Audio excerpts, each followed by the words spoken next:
কোনো একটা রাজনৈতিক দলের কর্মসূচিকে মব বলতে পারেন না। এটা আমি এর আগেও বলেছি যে গণ অধিকার পরিষদের তারা একটা নিবন্ধিত রাজনৈতিক দল, তাদের কর্মসূচিকে যদি আপনি মব বলেন, কালকে বিএনপি, জামাত কিংবা এনসিপির কর্মসূচিকেও অন্য কেউ মব বলা শুরু করবে।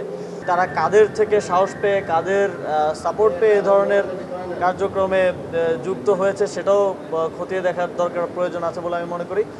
তবে যে কোনো এই ধরনের ঘটনার ক্ষেত্রেও আমি মনে করি যে এটা নিয়মতান্ত্রিকভাবে সমাধান করার প্রয়োজন। লাশ পোড়ানোর মতো ঘটনা ঘটেছে, এটা অত্যন্ত নিন্দনীয়। সরকার ইতিপূর্বেও বারবার বলেছে যে মাজার সহ যে কোনো এই ধরনের প্রতিষ্ঠানে হামলা সরকার প্রশ্রয় দেবে না। কারো মাজার ভাঙছি, কোনো লাশ আমরা পুড়িয়ে দিচ্ছি, এইটা তো রাসূলের শিক্ষা নয়, রাসূলুল্লাহ সাল্লাল্লাহু আলাইহি ওয়াসাল্লামের শিক্ষা নয়। আবার কেন জানি মনে হচ্ছে ভেতর থেকে গভীর চক্রান্ত চলছে। আমরা আমাদের এই বয়সে আমরা কিছুটা পাকিস্তান আমলও দেখেছি, তখন ছোট, তখন তো মাজার আক্রমণের কথা শুনিনি।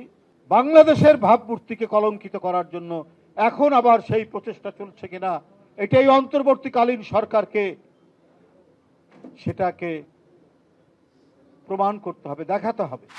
জনগণের কথা বলে জনগণের অধিকার হরণ করার জন্য দেশে এবং বিদেশে বসে ষড়যন্ত্র করছেন, তাদের সেই ষড়যন্ত্র জনাব তারেক রহমানের নেতৃত্বে এদেশের মানুষ প্রতিরোধ করবে এবং ফেব্রুয়ারির জাতীয় নির্বাচন ইনশাআল্লাহ 24শে জুলাইয়ে অংশগ্রহণকারী সেই সকল পক্ষকে দিয়েই একটি জাতীয় নির্বাচন হবে, সেটি নেতৃত্ব দিবেন জনাব তারেক রহমান।